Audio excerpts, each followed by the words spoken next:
More asylum seekers look to Canada. Chinese billionaire wants to buy Hudson Bay, and the government, a bad landlord, and so much on election 2025 today. I'm Jim Check with the Now Media Group. With me on the phone, Ian Burns, our managing editor, all the way in the nation's capital. Beautiful day here in the Okanagan, though. Look at that sunshine and traffic moving nicely. How is it looking out there in the nation's capital? Do we have Ian? Ian. Sky because it's nice There. and blue. Nice and blue. You got blue sky? Nice. There you Nice go. and blue, but it is also the coldest April 9th, apparently, in the history of Ottawa today, -13. So make of that what you will. It's a bluebird day, I guess. Minus 13. It isn't not. It is not minus 13 here. I think it's probably like plus 13. Yeah, that's why you have the sunshine tax. But we also have sunshine here, just not warmth. And you also have sunshine tax. Different kind, I guess. You have iceberg tax. How's that? Yeah. Salt rusting your car tax. So Canada adds more retaliatory tariffs as the Trump's trade war hits the world. I mean, it's on full on, especially China and the United States. They are definitely Yeah, like amping it up. this is an interesting one because it's kind of like, for some reason, Canada's now discovered that it also has a free trade deal with Mexico.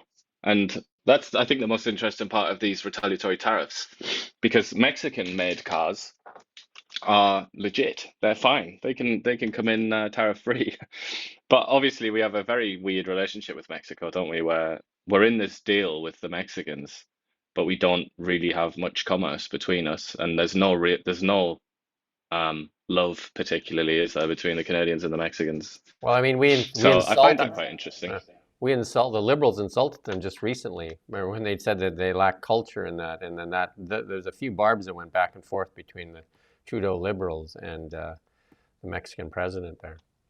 And Mr. Canada, don't forget, Doug Ford, straight away when this all kicked off, he went and did a press conference and he was like, "It's Mexico." It's like straight away trying to throw Mexico under the bus. But yeah, I mean this is a sideshow really, though. I mean, this could it seems to me this is likely to increase the price of cars pretty seriously in Canada. But we'll have to wait and see about that. But I mean, the big stories there is obviously it's all about China, and it's this kind of they now in effect have reciprocal import taxes on each other's goods that are about around about 100%.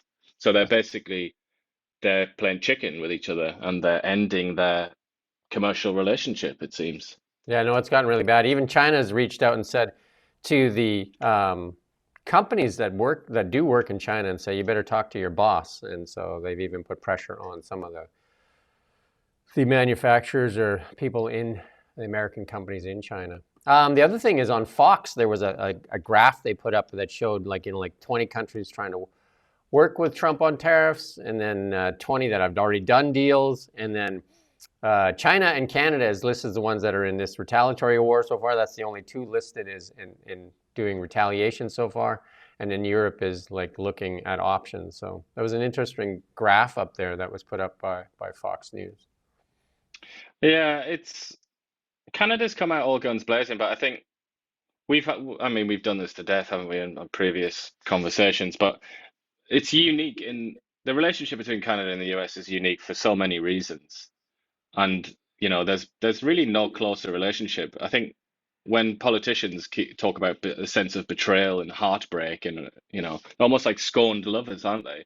And Yeah. that's right, I think, because the US-Canada relationship, like Doug Ford has said a number of times, it really is like family, isn't it? And so it's a spectacular and painful betrayal that Yeah. is on a different level to America's relationship with any other country. And then on top of that, Trump has said that he wants to annex Canada. So, I mean, Yeah. he was always going to get a reaction from the Canadians, whether that's wise or not from the consumer's perspective and from the macroeconomic perspective, that's another question. That rhetoric has seemed to die down, when he's calling him Governor Trudeau and stuff like that. He hasn't been doing that. But and also, we have to, on top of all that, we have to factor in that the Liberals have heightened this because it actually is working to their advantage. Yeah, and also, I mean, Carney's very proud of himself, isn't he? And certainly his surrogates in the media are coming out and saying, you're not hearing any more of these insults from Donald Trump, are you? And that is after they had a phone call with each other, which is true. It is. It is after they had that phone call. So, I mean, Carney now, you're right, they're leaning into this attack by the Americans, but they're also simultaneously saying, and look how much better treatment we're getting as well because of me, because of King Yeah. Carney. And So it's an interesting dynamic they've got going. I think it's more so that Trump had some serious issues with Justin Trudeau from his disrespect all those times, and that they used the Trump's name as a slur so many times. I'm not saying that it wasn't deserved, but definitely that Trudeau had and Trump did not have any kind of like for each other. I think, yeah, Trump despised Justin Trudeau for so many reasons, including personal reasons. I think Trudeau kind of embarrassed him a little bit, if you remember that very aggressive handshake Yeah. where Trudeau went in like a little gremlin and like yanked his hand off. Then there was also a lot of noise made about the time that Melania Trump, his wife, seemed to be very enthusiastic in her greeting of Justin Trudeau on one occasion and sort of kissed Justin Trudeau. A lot like we know that Trump is absolutely obsessed with the media, and that did get some play on the media. So I wouldn't be surprised if that played into it. But also, I mean, Justin Trudeau was he was part of that liberal, post financial crash, 2010s sort of liberal establishment that included Barack Obama and Angela Merkel and some other people. And I think Trudeau was kind of like the last man standing, wasn't he, from that old team? And I feel like Trump relished the opportunity to knock him down. Yeah, and we said this was going to happen. There's a rise in asylum seekers at Canada's migrants protected status is set to expire in the U.S. And we were pretty sure that this was going to happen as people, the mass deportation plan that Donald Trump had in place, that they would likely flee to the north, and that is exactly what is happening. Yeah, and this latest group of migrants that this story is about here. This is specifically about a border crossing in Quebec, near Montreal, and this is about Haitian migrants. Obviously, the language of the Haitian people is French, so I mean, I suppose they also have pull as well as push, don't they, to go to Quebec. But we know as well. I mean, when you were chatting to Dave Eby, Dave, I should give him his proper nickname there. When you were chatting to Dave, he was saying how infuriated he was about the prospect that, migrants were going to be sent from Quebec to BC because he says that BC can't handle the people coming in. And that was a liberal policy, lest we forget. Mark Miller warning that he would kind of send them on buses to the rest of Canada. So while this particular story is about Quebec, I mean, it does affect every other province as well. Yeah, a British woman attacked as dangerous for claiming to be the first female solo crossing of Baffin Island.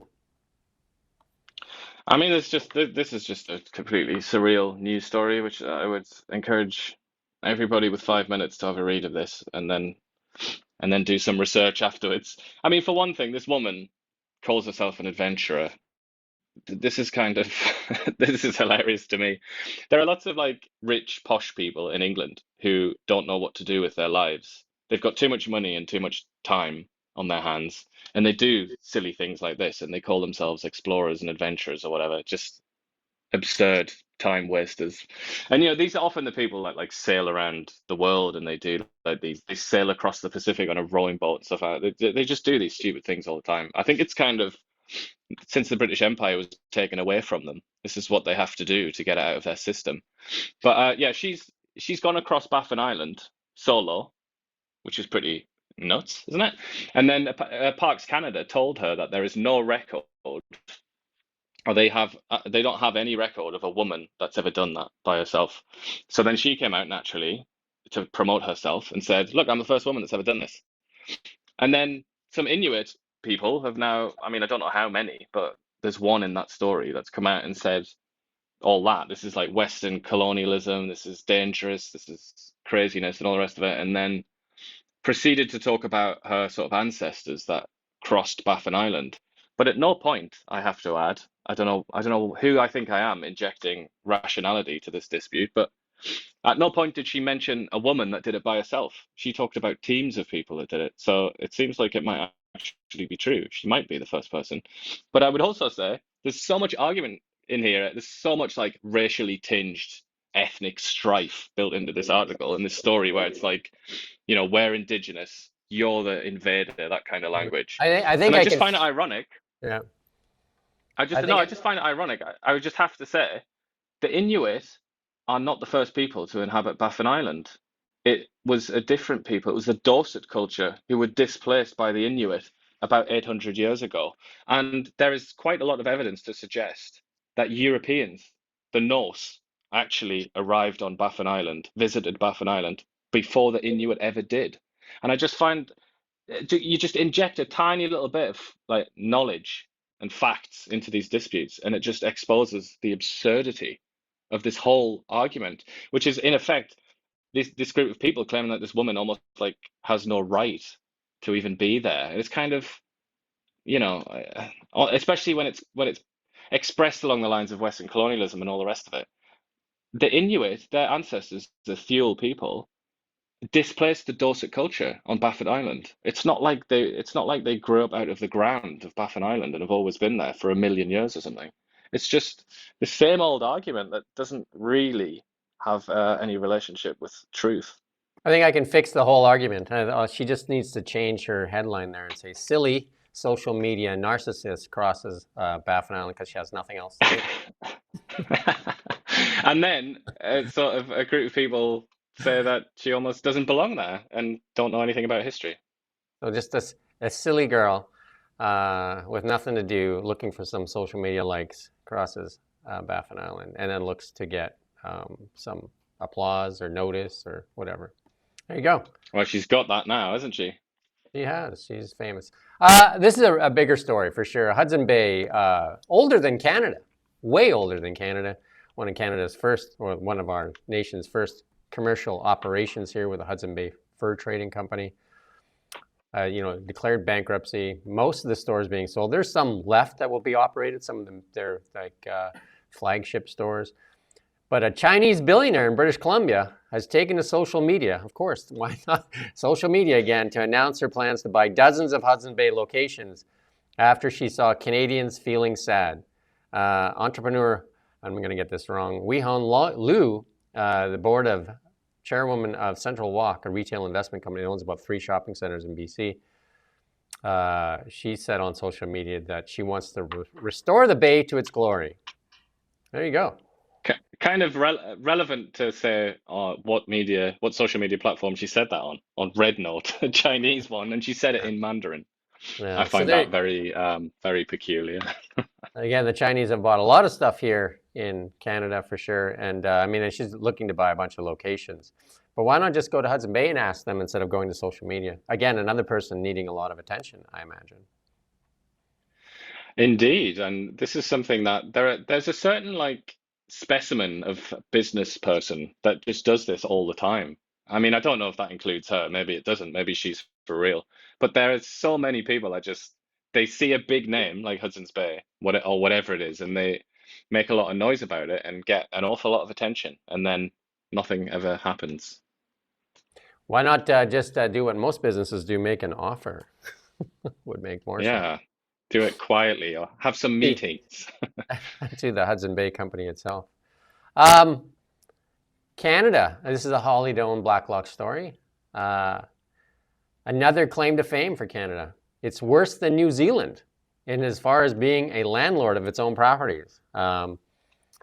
It's such a poor landlord, it rates worse than New Zealand with a population of 5 million in managing federal buildings for taxpayer savings, said a Treasury Board report. Managers spend like $10 billion a year without proper oversight. Who would have thought, eh?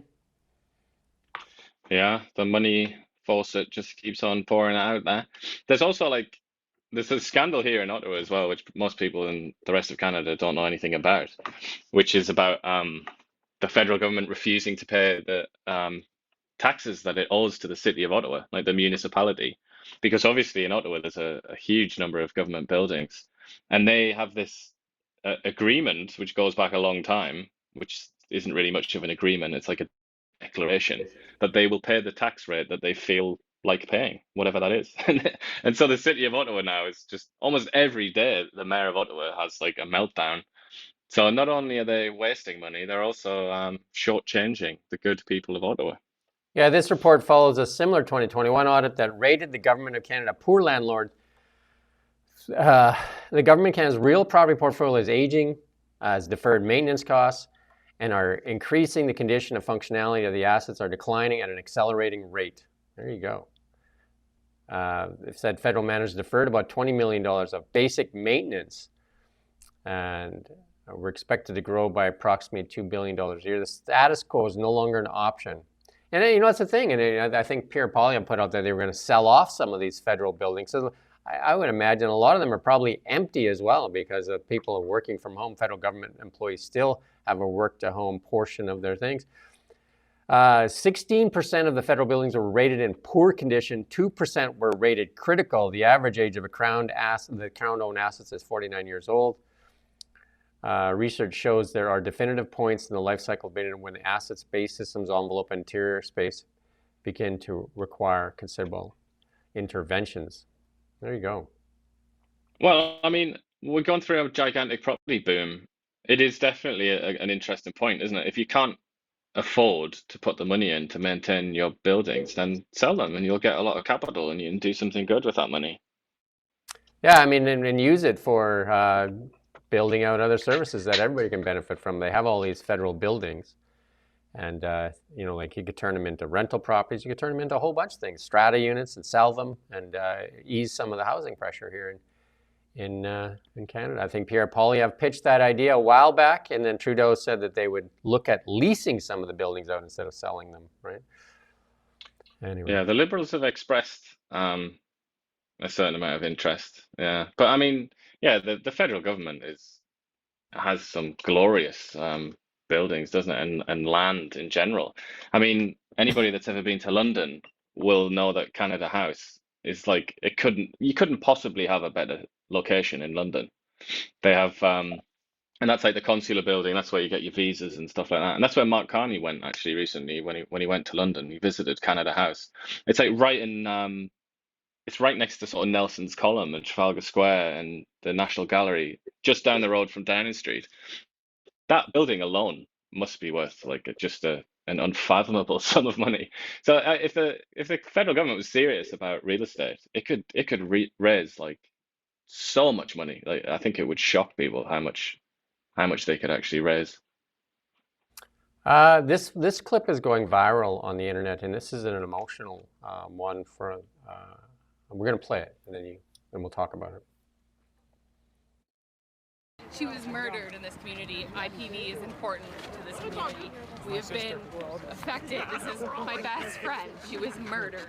This is my sister. This is her. She was murdered in this community a year and a half ago by her partner, and she loved you, and she was murdered in front of her 12-year-old daughter in her house, along with 3 children, and we need change. Yeah, big time. Yeah, this is our best friend, sister, and she believed in you, we believe in you, but we need change for Our this, families are going through hell. right? So it's so important to us. I know you talked about it Friday in Quebec, and it's just such a huge mission of ours. Like, we are advocating for it. We started a nonprofit in her memory, and we're just trying to do everything we can because this community will never be the same from the events that happened on October 23rd, 2023. So it's just means everything for Thank us. you for starting the change. Thank you so much, guys. Appreciate it. You can go find that video online and watch the full thing. Very emotional, very tough to watch. And why it's relevant is we got this other. Here's a tweet from Global BC, and I imagine a lot of people have seen this already, where this guy rammed his car through the garage of this house and then came into the house, and then luckily the homeowner was able to subdue the guy while the guy was screaming that he was going to kill him. I don't know if you've seen this one, Ian, but he's already been released on bail. Are you there, Ian? Yeah, I haven't seen it. I thought we were gonna have it. No, I thought everybody had saw it. So this guy rammed his car into the garage, and that's how he broke into the home, and then got into the home, and then the wife called 911. Well, the homeowner wrestled the guy to the ground. The guy had a chain and said he was going to kill him. And it was pretty scary. And luckily, he was able to subdue him until the police arrived. And he's already out on bail. Terrible. Yeah. Well, it's. I mean, in a Kelowna context, that's not. There's been many examples of that kind of thing, haven't there? It's not. I don't think it surprises anybody now. Unfortunately, it's become a fact of life in Canada that it's very, very, very difficult to get yourself remanded in custody to actually be held. Bail is like the easiest thing to obtain. And it's even written into the law that if you are not white, essentially, if your skin color is not white, or if you tell people that your skin isn't white, the police will write that down on a piece of paper, put it in the computer, and then a judge is legally obligated to give you more lenient treatment and to bail you. I mean, that's the kind of insane legal system that we must suffer in this country. Yeah, no, and crime in Canada has taken over some of the stats from the United States. I think we're number one, especially in per capita for murder and different things. It's gotten real out of hand here in Canada. Yeah, and I mean, I'm sure that it's not just the dysfunctional judicial system. I'm sure there are more reasons for it than that, but it certainly doesn't help, does it, when even if the police catch a criminal or a suspected criminal, that's not necessarily a guarantee of the public safety, because the judicial system might not do what the people would expect it to do. Yeah, I think Poilievre introduced that 3 strikes you're out. I'm just trying to find it here. That was a press release, I think, yesterday or today. But I don't have it in front of me, so maybe we'll come back to it. An opinion column from the Winnipeg Sun, and we've been saying this for a long time. Canada's media is failing you and protecting the Liberals. We've been saying this for a while, and the reason being is that their jobs depend on it. They're getting funded. We get zero funding, by the way. They're getting funded, and the Conservative leader says he's going to take the funding away. So a lot of the media outlets definitely are worried that they're going to lose their funding that they've been heavily relying on, because also Bill C-18 is taking away half their traffic and half their revenue, like us, and so they've been relying on this funding. The Liberal government has put us at a place where it's very hard to operate as a media company because of Bill C-18. Yep. In effect, they're on a leash, aren't they? Because they're dependent on the government's actions have resulted in one of their main sources of traffic and therefore revenue being removed. And when that happened, as well as during COVID, when revenues declined and there was a lot of uncertainty, the federal government, in its words, stepped in to rescue government. But that sort of filled up a bit of the gap in revenue. But now it's got to the point where they're dependent on that. So it's kind of like government actions have made the media landscape pretty ramshackle and desperate. And then the government has come in and said, okay, we'll prop you up with subsidies. And now, you know, that we have a lot of media outlets and journalists who are in effect compromised, whether they would phrase it that way or look at it that way. I don't know, but that is the reality. They are dependent upon not just the government, that's one thing. They're dependent upon the Liberal Party, and they're dependent upon the Liberal Party being the government for the continuation of their taxpayer subsidies. That is quite obviously just pure poison for a democracy, really. It's a tragedy, actually. Yeah, I mean, Holly Jones of Blacklocks has said that basically the mainstream media has become an arm of the government, an arm of the Liberal government. And they have us kind of like, they have us, our own media outlet, they have their knee in our throat, and they've taken away half our traffic and half of our revenue with no compensation. And the other outlets that get compensation, obviously, are more than willing to do their bidding because they see it as their survival. Whereas we're willing to say whatever we want to say. They need to repeal Bill C-18. Mark Carney talks about increasing the funding for the CBC. No mention of repealing Bill C-18. Yeah, and I mean it's worth stressing as well that the Liberal Party here it's pushing against an open door anyway. The press in Canada, it's very much a white collar profession these days. Didn't used to be, but nowadays it's very much like a middle upper class sort of job, beloved of urban snobs. And if you've been paying attention to this election, you'll see that Pierre Poilievre does not even attempt to appeal to that sort of class of people. He likes to surround himself with people wearing hard hats in factories and stuff like that. Like that's who he sees as his base, not the sort of urban clerical class. And that's who the journalists are. So journalists already aren't exactly just as people in their personal lives. They're not really attracted to the Conservative Party anyway. They're much more likely to be liberals. So it's a combination of that, and then also this kind of subsidy that's been dangled in front of them. It's quite obvious that they're going to struggle to remain neutral in a situation like that. And making it worse, the Liberal government selectively decides who they're going to fund, and Bill C-18 cripples all media at the same time. And we've had letters of support, even from actually a former Liberal MP, the one that's running here, Stephen Fuhr, saying that Kelowna now is a media outlet that should be recognized and has been serving this community. But by selectively deciding who is media, who is not media, and deciding also the Liberal government and the Liberal, even this campaign, deciding who can attend media events and ask questions is also not great for democracy. No, indeed. And I think people maybe have no idea about this, do they, in general? I don't think this is filtered through to the sort of general public, but I feel like it will. It will eventually. The levee will break eventually, and people will become aware of this this very unpleasant situation. Well, let's get into the election 2025.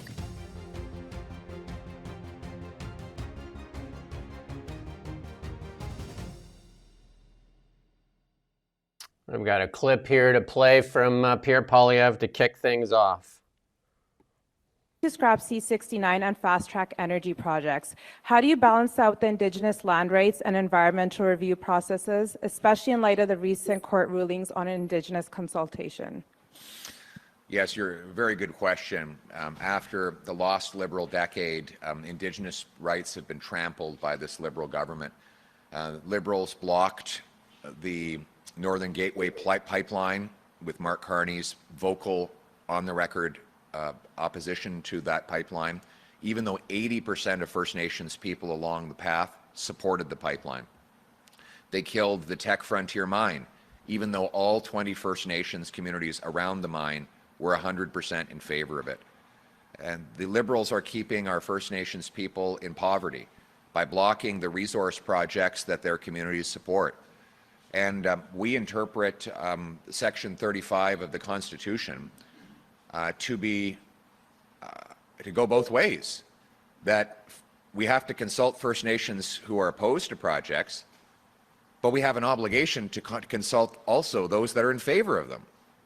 The Liberals did not consult one First Nations community when they killed the Northern Gateway pipeline. And the result is that the 500,000 barrels of oil that we could have been sending to Asia at world prices every day are now going to the Americans at enormous price discounts. And make no mistake, it's the same Liberal MPs, same Liberal ministers, same Liberal strategists with the same Liberal policy. And Mark Carney testified against the Northern Gateway pipeline. So let's not, because he has a banker's haircut and he wears a normal pair of navy blue socks, don't think his position on these issues is any different than Trudeau. He supports C-69, which means there will not be another pipeline or LNG plant ever built again in this country. He supports the energy cap, which applies to Canadian energy but not American energy. He supports an industrial carbon tax, which will make major projects impossible to go ahead. So electing the Liberals to a fourth term will mean higher costs and crime and a falling economy under the American thumb. What we need is a change with a new Conservative government that will axe taxes, green light home building, pipelines, resources, so that we can stand up to the Americans from a position of strength for a change. And we'll play Mark Carney's response. They asked a similar question on Bill C-69. At your rally, you said Pierre Poilievre's plan is to, quote, divide and be conquered. As of now, Canada is reliant on the U.S. to get our own oil from one side of the country to the other. By not repealing Bill C-69 and allowing Quebec to veto a pipeline across Canada, are you not yourself setting up Canada to be divided and conquered? Absolutely not. In fact, in the premise of your question, you answer it, which is, if we are going to build, and I am a proponent of building big energy infrastructure in this country, but if we are going to build big energy infrastructure in this country, there is a we in that. It is not imposed. It is not imposed by the federal government. It's not imposed by an opposition politician. It's not imposed by a company. It requires the support of, in the example you gave, in Energy East of Quebec, the other provinces that are affected. It requires the support, the free, prior, and informed consent of First Nations. So that's the exact opposite, which is that coming together to build. Now, what I've proposed, both at the First Minister's level and more broadly, is that we as a country use this crisis to identify those projects of national interest, many of which, not all of which, but many of which are energy infrastructure projects, so that we can get those agreements, so that we can come together and we can accelerate. And last point, with respect to C-69, what I've also been clear about is the ability under C-69, not as it was, but as it is, and the Minister of Natural Resources, Mr. Wilkinson, is here, as it is under his leadership. We have an ability to rely on, as appropriate, impact assessments that are performed at different levels of government. And that is part and parcel of how we can make this work. So I reject the question, but I hope I've provided some illumination. Thank you. Well, I thought he must have went to Kamala Harris's school of word salad there to get that answer. I don't get what he said. I mean, I remember some of Kamala Harris's responses, like, as it is, as it was, it could be as it was, is. What? He is rather circumlocutory, isn't he? That's the, You know what I mean? think Like, that's the technical term for his did way you of get an speaking. answer? Was it clear to you? Like he said, let's, so that it's clear. I'm just like, what part in there was clear? As it was, as it is, as it was. Like what? The main, like, bit of fact, or, you know, the main bit of substance in that, I think, was that he kind of implied that Justin Trudeau and the previous energy ministers or minister hadn't really tried to develop energy projects, and as a consequence, it was blamed on that bill C-69. And he's kind of saying that with me as the kingpin and Wilkinson behind me at the fore, we will get through and we'll be able to operate even with that bill in place.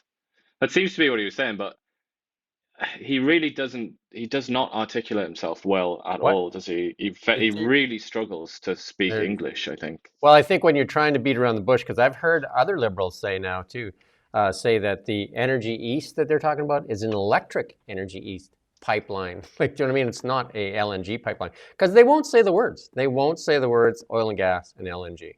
Like I've watched this over and over again. Carney does not say oil and gas or LNG when he talks about this kind of stuff. Yeah, he says conventional, doesn't he? That's his preferred term. Yeah, and then all, like, it's just a bunch of gobbledygook. Like, I mean, it doesn't make sense. Like, the clear answer that Canadians want to hear is we're going to repeal Bill 69, Bill C-69, and we're going to build a pipeline, the Northern Gateway pipeline, and we're going to build the pipeline, the Energy East pipeline, to get our oil and gas and our LNG to our coastal ports. That's it. That's the sentence. I bet you if you ask them to say those sentences, just say it, because reporters are very strong on when they want, you know, like especially in the U.S. when they want somebody to say something, just ask them to say it. Say that. Just repeat that sentence. I doubt if Yeah. you're going to get an answer. Well, he's trying to walk the tightrope, isn't he? Because he relies on Quebec and he relies on left-leaning people, lots of disaffected NDP voters, even Green voters. He's relying on that coalition to back him in this election. So he doesn't want to say that because he doesn't want to lose their vote.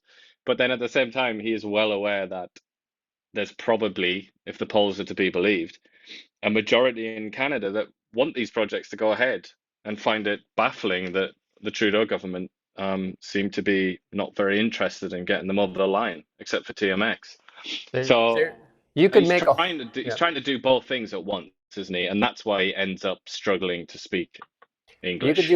You could do a whole montage on all his when he answers reporters on his and then he gets really quick right at the end, and hope that answers your question. It's like, absolutely not. Well, yeah, on top of that as well, you have the arrogance and pretentiousness where he's like, I reject the premise of your question. And then he goes on to speak some sort of strange language. He uses English words, but he's not speaking English. And then he says, I hope that provided some illumination. It's like, shut up. I believe the Democrats and the Liberals must go to the same school of word salad so that they can just say a bunch of words that mean nothing, because it's very common between both of those parties. This, like, indeed, speak to the common man or woman, speak to them in common language. Is it a yes or a no? Not as it is, as it was, as the possibilities of the future as it is and as it was, could be this as it was. What? I think, I mean, generally speaking, I think the left, if you want to call it the left, whatever, the liberal side of things, they tend to deal more in the abstract, don't they? Abstract ideas and abstract terms and concepts and whatnot. Whereas the right nowadays, or the populists, whatever you want to call them, they're more about the meat and potatoes of it. And that is reflected in the language. It doesn't necessarily, I suppose, to play devil's advocate here, it doesn't necessarily mean one is superior to the other. But as an admirer of George Orwell and clear English and plain speaking and good communication, I have to say that I find it exceedingly demoralizing to have to listen to Mark Carney speak like that. It's infuriating, actually. You're asking for our vote, and at the same time, you won't answer a question clearly, even though you say the word clearly and illuminating in your sentences. There is nothing in there that is clear. He also absolutely loves rejecting the premise of your question. He absolutely loves that little phrase. When he gets asked a question that he doesn't like, it's right off the bat, it's, I don't agree with your premise. It's, yeah, whatever. That's his style, isn't it? That's, I think he also said in that one, works. is that the answer to your question is in your question. I'm just like, no, it's not. It's absolutely not. Yeah, well, I mean, it's, what can we say? How can we maintain our neutrality here? I would say Jagmeet Singh he often comes out with gobbledygook of a different kind, where he says pretty simplistic things about the workers, the CEOs, the billionaires, and all that, but it doesn't really make any sense when you add it all up together. And then I would say for Mr. Poilievre, he does speak a lot more clearly in general, and he uses shorter words because that's obviously his style. I think he's cultivated that style, and it's very intentional. But he does also sometimes disappear into holes of obscurity when he's talking about things, for example, like how much he wants to keep supply management alive and that kind of thing. Obviously, he doesn't. He absolutely doesn't. If he's consistent in any way with the rest of his economic philosophy, he will despise supply management. But he still says that he likes it anyway because he wants to get votes in Quebec. So he kind of struggles when he's obviously being deceptive. He struggles as well. So, politicians struggle, don't they? They have a hard life. Some would disagree with you. Jagmeet Singh, you talk about Jagmeet Singh. That's our next pitch here. Jagmeet Singh says that he wants to ban foreign buyers from buying homes in Canada and promised an NDP government would close loopholes in existing rules by barring numbered companies and corporate proxies from purchasing homes. This would really go against Brookfield Asset Management and companies like BlackRock and Vanguard that buy up tons and tons of residential properties and want to make, they sell you and they want to make renters out of everybody. So, Yeah, I mean, that is like a wide open goal for the NDP, really, isn't it? The whole Brookfield thing. Considering that, I don't think I'm being quite serious here. I don't think I've ever listened to a speech from Jagmeet Singh where he has not used the word billionaire. And I'm not exaggerating in the least. He will literally say that every single time a camera's pointed at him. So this is perfect for him, isn't it? It's perfect for the NDP. And I feel like in a way, like their entire campaign should kind of hedge on this. and this one goes too far, though. It says the NDP is also pitching a measure to prevent house flipping. The party says it wants to tax as income profits from sale of homes sold within 5 years of the seller purchasing it. We already have that in BC, where I think it's 2 years. Well, what happens if there's a divorce or whatever? You have to sell the home, or your job moves and stuff like that. Like these kind of rules. I mean, most people aren't flipping homes like within a couple of years because they're looking for profits. They're looking because they had to move somewhere, or there's a breakdown in a relationship or something. So these kind of like just hard and fast rules, it's basically taking away people's willingness to even buy a property. Yeah, it's kind of sometimes laws they almost try and legislate against human nature, and when you're working against human nature, you're working against people and what people instinctively do. It's not really going to work, is it? I mean, just in a practical sense. So that's what I would say. Like, is this actually practical? Like going against corporations buying homes, sure, that's a problem, right? Deal with that, right? But one of our viewers there says that in a divorce, she gets the house. Well, not always. What if they both have to move? Well, like there's lots of things that people have to move. RCMP have to move. They have to sell their homes.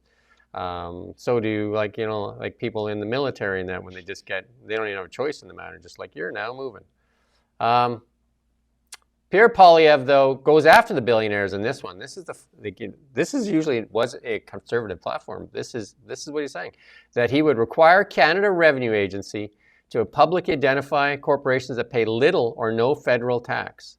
There you go. He says he's going after companies like Brookfield Asset Management that went and remember that we've shown that many times. It's a little bike shop thing where they've got it running a $5 billion company or something. It makes no sense, does it? Well, the big people can do whatever they want, really, can't they? And we little people must suffer it. Yeah, Bermuda has no capital gains tax, no dividend tax, no withholding tax, making it one of the world's most notorious tax havens. In fact, Mark Carney's company has been called Canada's biggest tax dodger. And that is in a 2023 report, Brookfield's Bermuda base is Canada's largest alternative asset manager dodging global taxes. There you go. And that was written by a UK Labour think tank. I mean, there are many examples of this. Many companies do this. Like a lot of the American companies. I mean, that's what the digital services tax and all that sort of malarkey. That's what that's kind of about as well. These American companies that suck out huge amounts of money out of the Canadian economy, and then they just don't pay really any tax. They just register themselves in somewhere like Ireland, some other tax haven, and they just suck all that money out and don't pay taxes. And then when the countries complain, Canada being one of them, when they say this is not fair, this is not right, then somebody like Donald Trump will go to bat for these massive American companies. Yeah, so here's the thing. In-house Canada Revenue Agency, CRA, studies have documented long-standing complaints that auditors disproportionately target small businesses because it's easier. They calculate the agency recovered an average of $5.90 for every dollar spent on GST audits, compared to an average return of $4.90 on income tax audits. More complex cases can take years, and many lawyers, you know what I mean? When you're going after Brookfield Asset Management, they have tons of accountants, tons of lawyers that work in there.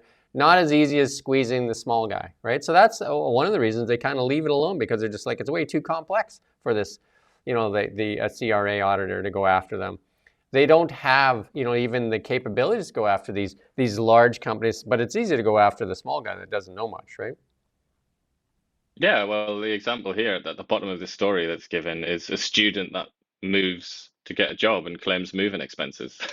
Yeah. I mean, that's an easy one to audit, isn't it?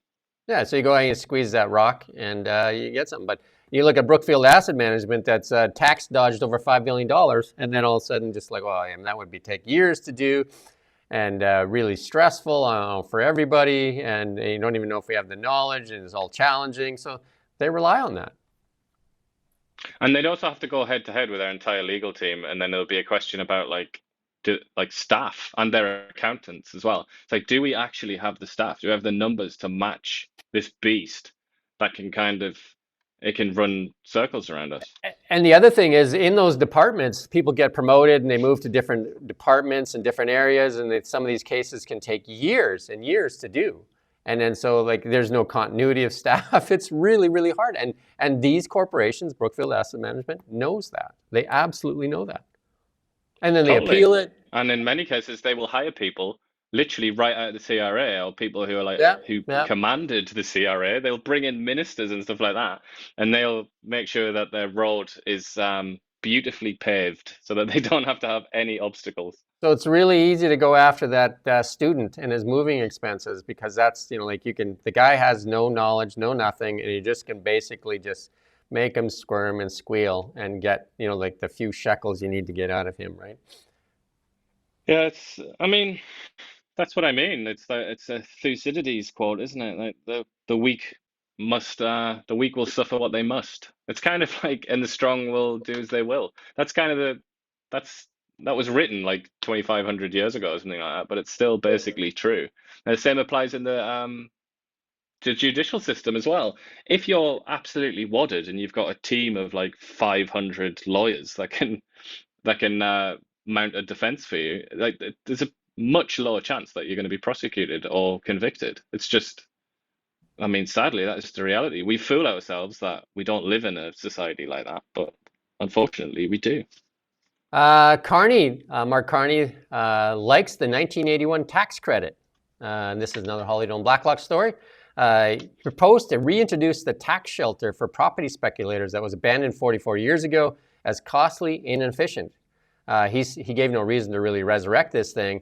And that incentive costs the taxpayer about $11,000 for every apartment built.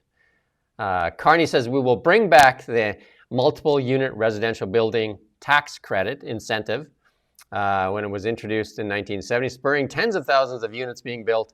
And again, the main beneficiaries of these MURBs, they call them, provision from the supply side of the market, has been developers, promoters, and investors with high marginal tax rates. There you go. I wonder if that would include any of his friends. He wouldn't possibly know anybody of that kind, would he? This is a great, great tax incentive for Mr. Potter. Yeah, not so much for Jimmy Stewart and company. Great for renters, right? Like, you know what I mean? More rentals and more for you to buy, right? There you go. Or to rent. Yeah. And then it costs the taxpayer. Yeah. Not a great program for the average Canadian. Great program for developers, promoters, and investors. Companies like Brookfield Asset Management. Another reason. I feel like if he's not careful, Carney, once the sugar rush wears off among liberals and left-leaning people, he's at risk of being sort of typecast as like monopoly man sort of thing, isn't he? Because he is really leaning into a lot of these laws, and they do seem to favor the huge companies and big investors. Another reason for disclosure. And we haven't heard from... Conservatives have been talking about that, haven't they, this morning? We haven't talked a lot about the Green Party because they've been kind of, I think all the Liberals have been trying to convince everybody to not vote for Green, not vote for NDP, to consolidate their votes for the Liberals. And we even had somebody on here, Kay Desjardins, a former NDP candidate, that says you need to put your vote into the Liberals. And then the Greens have just come out and said the election's too rough. And this is another Holly Dome Blacklock story. So the Green Party yesterday claimed unnamed political rivals were frightening its canvassers and what the national campaign says, unprecedented wave of incivility. The party didn't name names, no police were called. In over 15 years of experience mobilizing candidates and working with volunteers, I've never experienced anything like it, said Robin Marty of the Green Party manager. Volunteers in tears, getting hurled abuse. Others saying they would never volunteer again. This is very concerning. They didn't name the riding. The party proposed elections can investigate the harassment and intimidation throughout Canada and offer solutions on how to stop it. There you go. Who do you think it is that's doing this? I couldn't possibly say. Who would it be? Who would be doing this? Who would be screaming at other people that it's so important to vote for one party? Who would it be? Just a guess. And they didn't name it. That's another clue there, right? They didn't name who it is. Because if it was the Conservatives, they surely would be trotting that name out there. Yeah, but I mean, we couldn't possibly Yeah, say. we're Maybe it was the speculating there Conservatives. for sure. We're speculating. But Mark Carney, this is another a letter that was sent off by a Conservative MP saying that Mark Carney must be investigated for his conflicts of interest. We just said that. He needs to disclose. This is Michael Barrett, Conservative candidate for Leeds, Greenville, Thousand Islands, Rideau Lakes, wrote a letter saying that he wants Mark Carney announced his intention to spend $1 billion on heat pumps. Brookfield Infrastructure is a flagship listed infrastructure company for Brookfield, and it says it actually sells heat pumps. There you go. And a whole bunch well, of I mean, this is quite an obvious one, isn't it? I would imagine an obvious. It raises doubts, doesn't it? It raises suspicions. Yeah. Yeah, and then we'll talk about more of this stuff in the end here. And then this election interference stuff, there's a story out here from Global saying Friends of India ruling party helped finance Poilievre's leadership campaign. So, we talk about this China and India thing, and, there's accusations that China's helping the Liberals, and there's accusations that India is helping the Conservatives.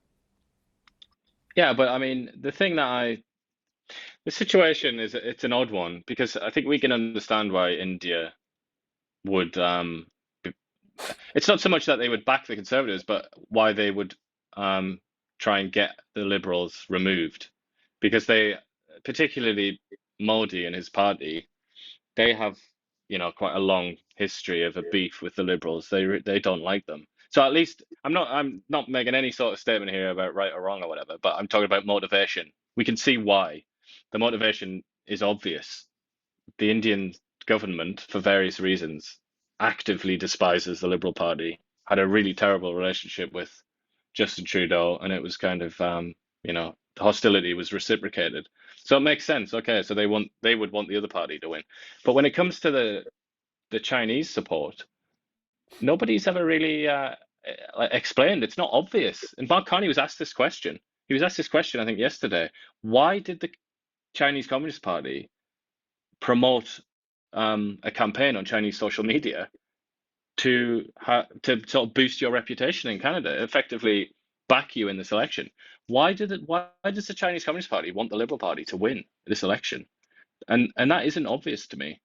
And I don't know. I mean, maybe a listener can elucidate, because I don't really know. Yeah, we got this clip here from Mark Carney talking about modular housing. And this is after Brookfield bought a massive modular home company here for about $5 billion in 2021. Let's play this clip. Prefabricated and modular housing are the future. They can drive down time to completion by up to 50%. They can reduce costs by up to 20%, emissions by over 20% compared to traditional construction methods. And Canada should be the world leader in this new industry. And as you can see here, we're already well positioned to do so. And that's why my government will provide $25 billion, I'll repeat, $25 billion in financing to scale the industry up massively, to create high-paying jobs, high-skilled jobs up and down the supply chain in prefabricated and modular housing factories like this one, in innovative housing research, such as at the UBC Smart Structures, which I visited just in February, and in our world-class forestry industry. Our plan will revitalize our construction sector, where in recent years, labor productivity has been stagnant and costs have risen over 50%. Prefabricated and modular housing will catalyze a productivity boom, while creating tens of thousands of not just jobs, but tens of thousands of new high-paying careers in the skilled trades. Let me repeat that for you. $25 billion in financing, cheap money for companies that are building modular homes. Brookfield bought a massive modular home company. It's a Brookfield bonanza. Yes, it is. Things are working up. Things are looking up for Brookfield. How's that? Things are looking up for Brookfield. And heat pumps and and climate, all kinds of stuff, and energy, everything. Things are looking. It's looking like sunshine and roses for Brookfield Asset Management. Plus, they don't pay taxes, so it's really a good place to be right now. I think we should look at investing in Brookfield Asset Management. Well, on that subject, before you get worried about possible conflicts of interest with Mark Carney having, investments in Brookfield, fear not, because that's all in a blind trust now, and a blind trust makes it perfectly legit and fine. So if you know what you put into a blind trust, how blind is it? Is that a joke or what is that? Well, who knows? It's blind. That's all we need to know is it's blind. Just like Lady Justice, it is blind. It's 3 blind mice. I think that's what they're hoping for, that the Canadians are blind as well, and they can't add or use their common sense to say, well, things are looking up for Brookfield Asset Management. That's what the slogan should be on the front of that sign. Things are looking up for Brookfield Asset Management. There you go. And it's been a long struggle for them. They've earned this. They deserve a break, don't they? Well, hey, and they're also, for the shareholders, they're not paying tax, so that's awesome as well. So that's better for shareholders. You can't look at it as they're cheating on their taxes in Canada. You should look at it as shareholders. What a bonanza on $5 billion in savings in taxes. Finally a good deal for Brookfield Asset Management after all these years. Yeah. And they can spend some of that money for PR to get rid of all those negative stories about all their violations throughout the world. Yeah, and sue people that insult them, such as yourself. I'm not saying it's a great investment. Yeah, it's great. Please don't sue us, Brookfield. We love you. Instead, you can invest, and then we'll be your biggest fan. There you go. And then this is a clip here from a Conservative candidate on her signs in Mark Carney's in Mark Carney's riding. We're going to play this clip for you. Hello, Nepean. It's Barbara Ball, your Conservative candidate. In a democracy, the right to free speech is sacred. It's common knowledge that the Barbara Ball team is very organized. Our signs were up very early in the campaign. Many of our wooden stakes are marked with blue tops and NCA for Nepean Conservative Association written on them. Now, we are discovering that hundreds of our signs are missing. We have found many of our signs in the garbage. We have also discovered empty holes and, in other instances, wooden stakes with blue tips and NCA written on them, bearing my opponent's red sign. When people resort to criminal behavior, they are undermining the democratic process itself. This is unacceptable. Our community deserves better. We must stand united against such actions, which tarnish the democratic ideals that we hold dear.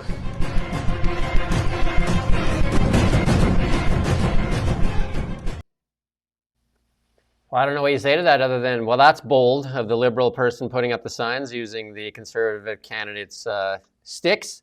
And you could also say, well, they're great at recycling. They've taken down signs and then re-put up new signs.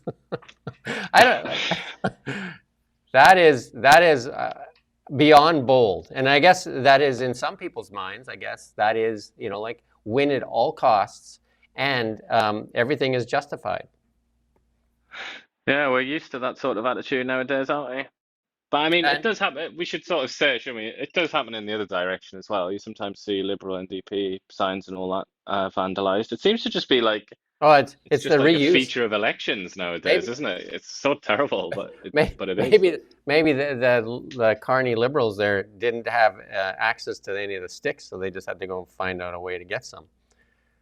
I mean, I will say, because I see these signs all over the place, Carney and Ball. I would say I don't really understand the logic here because they are absolutely everywhere. There are so many. for both of these candidates. So like, I don't know what advantage they hope to be getting there, because it's not like, I No. mean, you can swap a few around, but then there's still like 1,000 Barbara Ball signs down the main highways and the main streets in that riding. I see them constantly, see them every single day. There's like, and there's gigantic Mark Carney ones. I would say that the Carney team they've gone for size. There's some absolutely enormous Mark Carney signs. But yeah, I don't know. It's all just a bit sad, isn't it? I don't think there's any. I One of don't our really understand why people do this sort of thing. one of our viewers jumping in on the sarcasm there, and it's part of Mark Carney's plan to save trees by reusing those posts.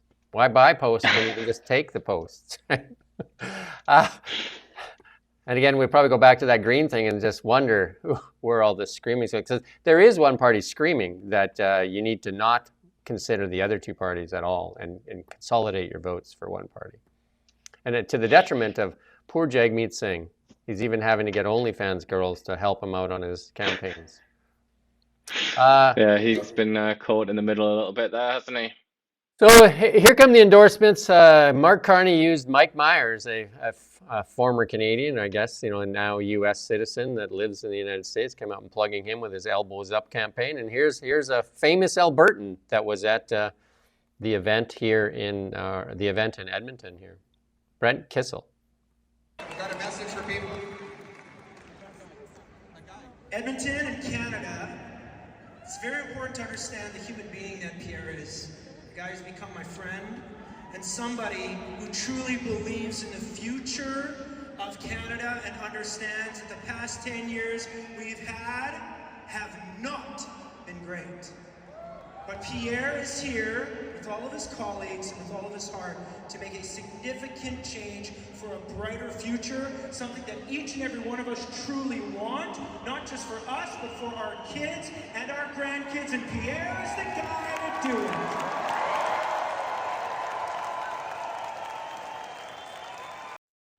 There you go. Look for the endorsements to start coming fast and furious from both sides. I guess Jagmeet Singh had his own endorsement there. It didn't work out very well with that OnlyFans girl, though.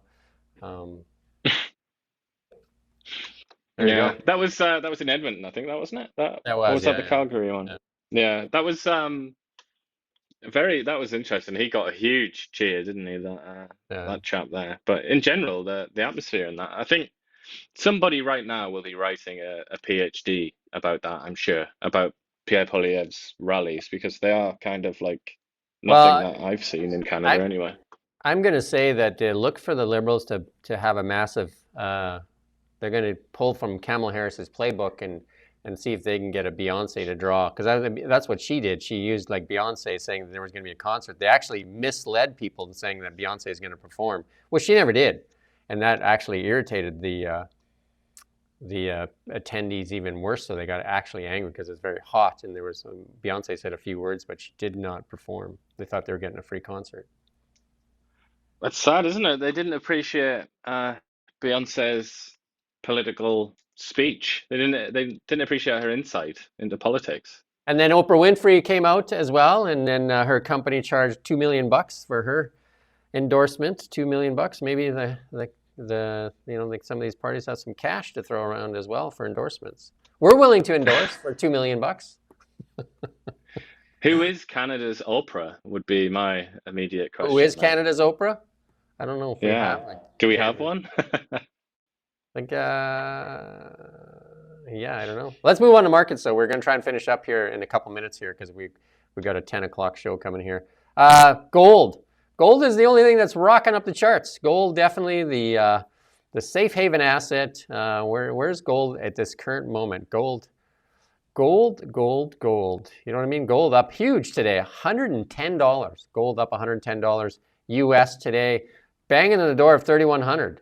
Crazy. I mean, gold is definitely up $130 Canadian, so that means the Canadian dollar is dropping. So gold in Canadian dollars, $43.87. Who would have thought? I was buying this stuff at $200 an ounce way back in the day, right? So there you go, gold. Canada, again, number one in the G7 for having zero gold in its central reserves. Mark Carney was a Bank of Canada governor, and you can thank him for that as well. 0 gold reserves for Canada. 0. We've got some underneath the snow, but not in the vaults. We're not allowed to get that out, though. We're keeping that there. It's going to stay there. Keep it in the ground. Bitcoin. Bitcoin suffering as well. Trying to fill that gap. I'd say Bitcoin long-term has lots in its sales still. Bitcoin definitely still suffering, though. 78,000 hanging in there, though. Hanging in there. And the Canadian dollar definitely, there you go. Just hanging Directionless. Directionless at best, right? Looking for, the election is going to say a lot. Canada's strength is resources. If we get somebody that's positive for resources, we're going to see a huge pop in that. If we don't, we won't. We'll get a lot of easy money policies. U.S. retail groups, and these are the ones that are going to get hurt because they offshore everything, right? Most of the stuff that, all the big brands make their stuff in China, Taiwan, Thailand, all those places, right? And these tariffs are definitely not great for apparel brands. It's also the case that the Americans are like the number one consumer in the world. And obviously this economy that we have is like, which involves China, Vietnam, and all the rest of it. It's on a massive scale because of America. So if America stops buying it, then the scale diminishes. And, with smaller scale, that means higher prices, doesn't it? So this will affect us in numerous ways.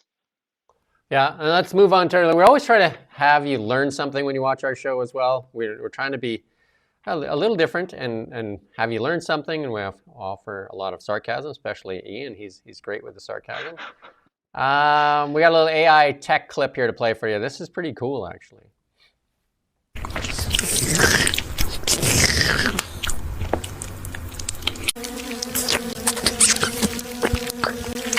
There you go, that's good. That's actually the Democratic.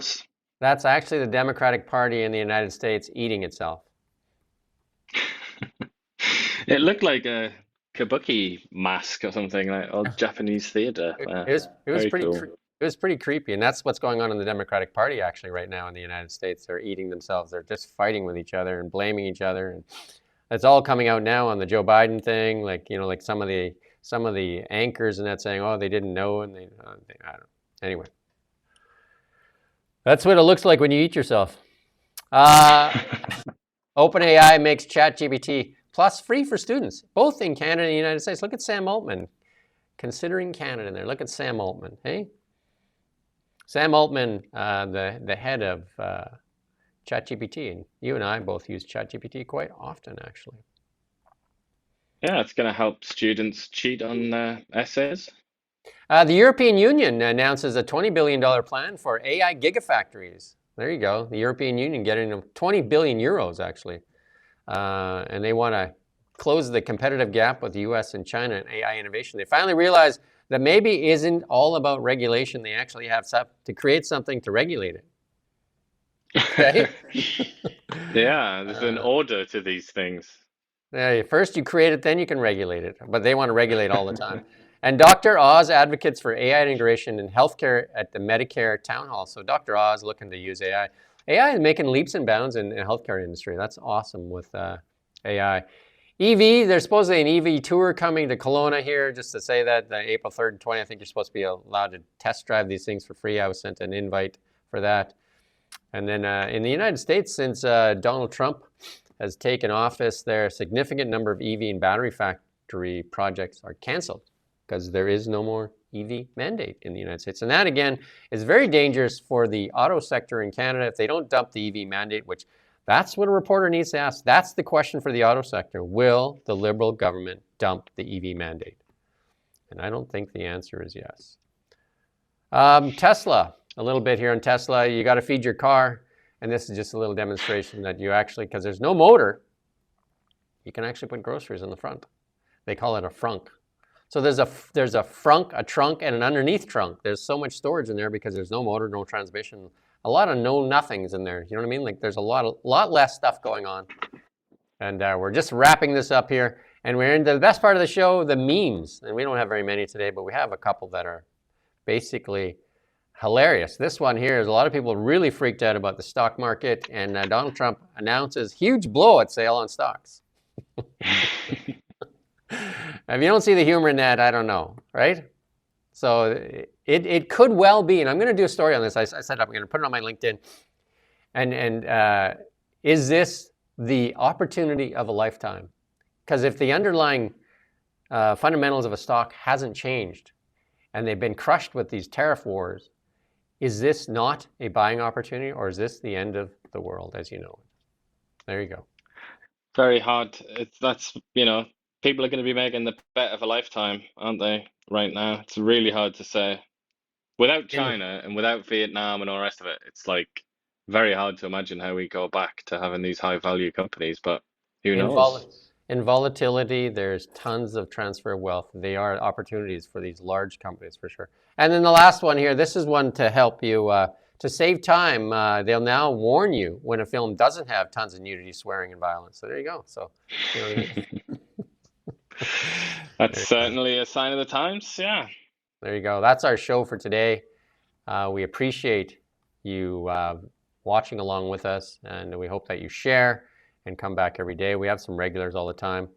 There you go. And Brett, you're bang on there.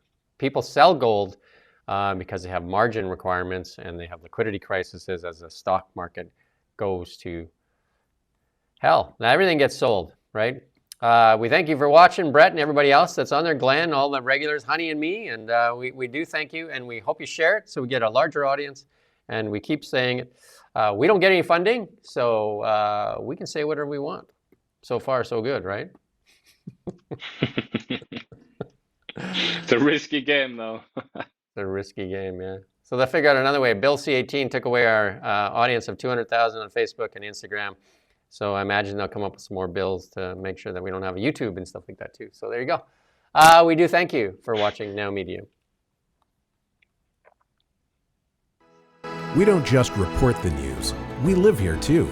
We're your neighbors, bringing you stories that matter to all of us. No government funding, no outside influence. Kelowna Now, local, independent.